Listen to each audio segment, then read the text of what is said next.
Let's begin talking about support strategies. So as I said, today is actually all about the hands-on nitty-gritty of ideas for you to try to help your child be engaged. And to help children, youth, adults become more engaged in sport, 100%, but also I'll give many examples of just life, other activities in life. So other classroom situations, other at-home routines that you might be helping your child with. Very importantly, today you will hear many ideas. Not all of them will feel good to you, which is fine. Everyone needs to pick what works for them. So your context as a parent, your home situation, who you have around you, what resources are available, what time you have, how much sleep you've had on any given day, all of these things are going to impact what the right thing to do is in any given moment. So please know that this is really just about constructing a toolbox for yourself and to really consider how to not only pick the right strategy for the moment, but also how to adapt that strategy for the individual that you're supporting. Every single strategy I'm going to show you today, I'm also going to show you how it applies to me, because these strategies are not about autism. They're about, I'm starting to call them human support strategies. You'll see that there's a certain logic or underlying reason for why we would try this strategy in a particular situation. And I emphasize that because I don't want people to think, oh, this strategy means it looks like this. No, this strategy means it makes sense to use it in this situation and I understand why. And I'm now going to do the version of that that really fits this particular individual. So I hope you walk away feeling that today. What do you think is the most important factor for success? Okay, so if I had to group what I see so far into some themes, I would say there's some themes around sort of the vibe in the environment. So it's inclusive, it's supporting, it's non-judgmental. Okay, I also see a number of questions that sort of hint at me the human dynamic that's happening in the room. So there's patience, there's fun, there's encouragement. Okay, and then there's a few strategies that people are throwing out there that are more around more specific factors in the environment, such as collaboration. These are all very good ideas and all very important. So when I say the most essential factor, everything you've just identified is an essential factor. This is actually something we can measure in research, but we really always must put relationship at the center. So there is research that demonstrates if you simply do things that improve the rapport between the person supporting the individual and the individual, engagement improves, you see more positive affect, so people are happier. Okay. We will talk a little bit later about how you do that. So if you're in a situation you're thinking, I'm not sure how to impact that, we will talk about some very specific ideas. Having said that, many people are very intuitive when it comes to how to build a relationship. That's what humans do. So when people talk about, recreation leaders, Deborah was talking about this last time, recreation leaders who have the it factor, these are individuals who tend to just have amazing social skills and understand how to build a relationship really well and quite quickly. Relationship and rapport is built through trust. So some of you identified environmental factors such as patience.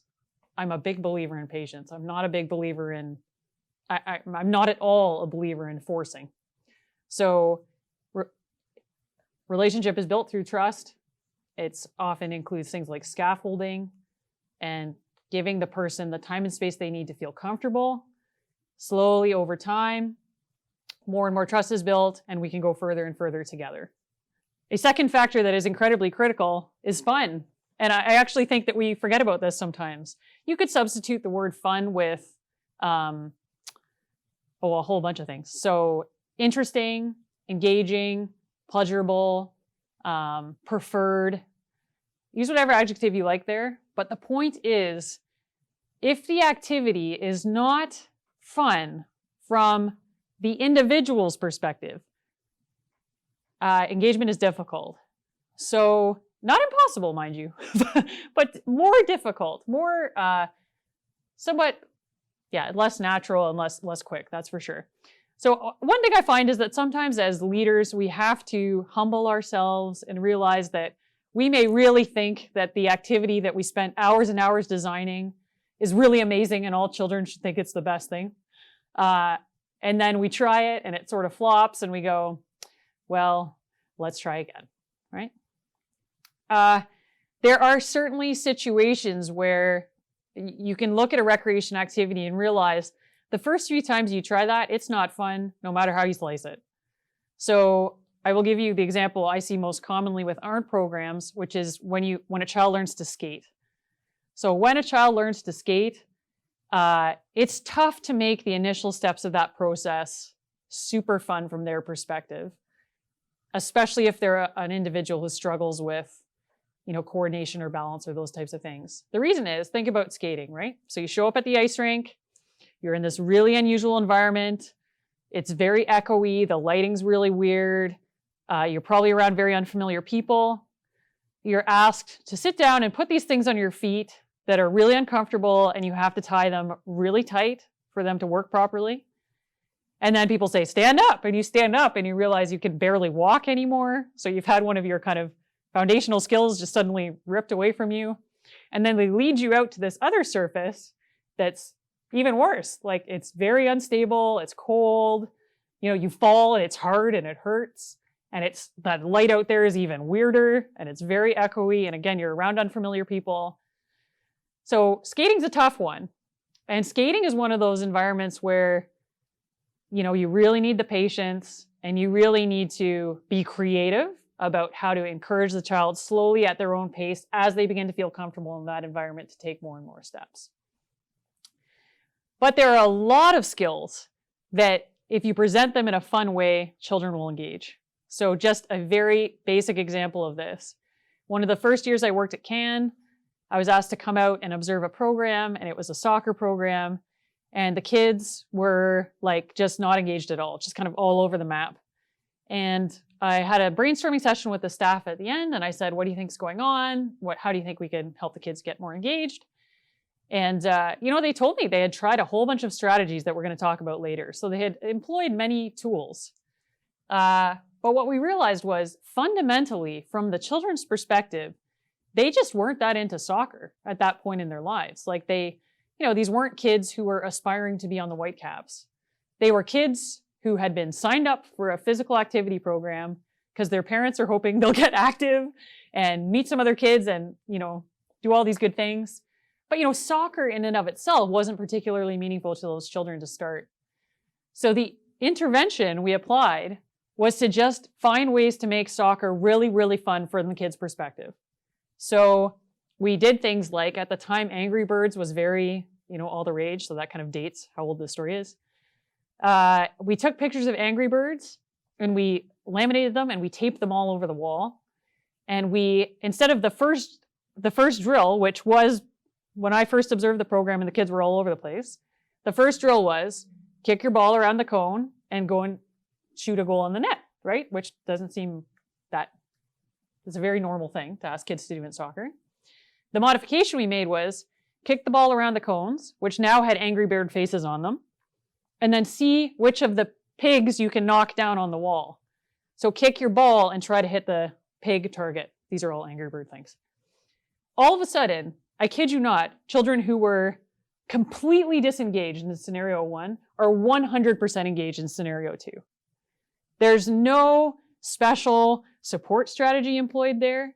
We just thought about what do the kids like, what are they interested in, and how do we build it into this activity. This is why it's very important that if you're in a position to be hiring leaders, you look for people who are very creative, because people who are creative and fun really nail this. And you see children become much more engaged. When we're talking about how to build rapport and relationship, there are some specific things we can try, right? So say you're just meeting a child for the first time, or you're a parent and you're trying to help someone build a relationship with your child. What are some things that you can have them do that will help to speed up that process, help them build a relationship quickly? The most fundamental and important thing to do is find out what the individual likes and connect with them on those things, okay? So we'll talk about how specifically to do that in a second, but this is a really basic question that actually has some, if you stop and think about it for a second, there's several ways that you can do that. Ask them. Ask the parents. Great. Give options. Yes. Yes, yes, yes. Very good. Now, everyone who's saying ask them, you're right. What else? Pretend you have an individual in front of you who is not using vocal speech. How are you going to find out what that person likes? What other ways can you ascertain what a person is interested in beyond just directly asking them the question? Pretend you're a leader, you're in a room, you're wondering, what will this person like? And you can't get a direct answer to them. Maybe that individual is actually so unfamiliar with the environment, they don't know what they would like. How could you find out? See what they are doing as they come in. Yes. Take clues from clothing logos. Yes. Now we're getting the creative answers. Observe. Exactly. What are they wearing? Characters, colors. Observe over lunchtime. Yep, absolutely. See what they gravitate to. Aha. Try different things. Very good. Inquiry questions. Yes. Ask broader questions for sure. Observe. Show the games. Awesome. Now we're getting at some of the things that I was talking about. Okay. So I've had many conversations with people who will say to me, I don't know what this person likes, or it's really hard for me. I'm just not sure. I can't, the thing I usually do isn't working. So sometimes you have to, work a little harder here. Okay. So how do you tackle fun in relationship? Really, what are the practical things that you do to develop those two things? So ask the participant, as many of you identified. Absolutely. Try a bunch of stuff. Yeah. So if you're a gymnastics leader, you're going to have probably with your kids' programming, you're going to have different stations, right? You're going to have a natural opportunity there to sample many different things. If you're a leader at a Boys and Girls Club and you have after school programming, you'll have different types of materials around. Sometimes there's some children who will just take it upon themselves to go and try different things. For other children, you have to be more, you have to support them more with that. So you need to take them around and show them the different materials that are available and teach them a little bit about how to use them. Encourage other kids to get involved with this as well. Okay? But certainly try a bunch of stuff. Silly stuff, creative stuff, sing songs, make funny faces, tell jokes. See what it is that, somebody in our responses here said, what lights up the kid's face? That's what you're looking for. Certainly have a range of materials available. So certainly in some sport and recreation contexts, we're used to having the sports equipment, and that's it.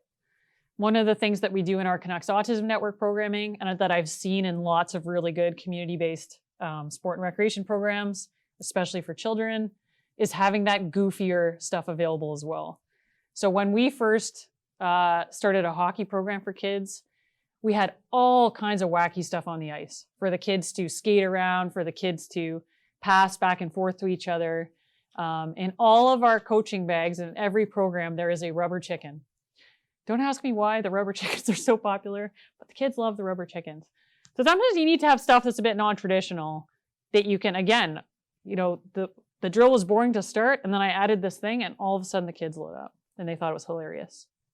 Ask the parent, really great to be collaborative as you can in every environment, whether that's school or recreation and leisure. Ask the people who spend the most time with that child. And then just be observant and creative. So I think I've said that already.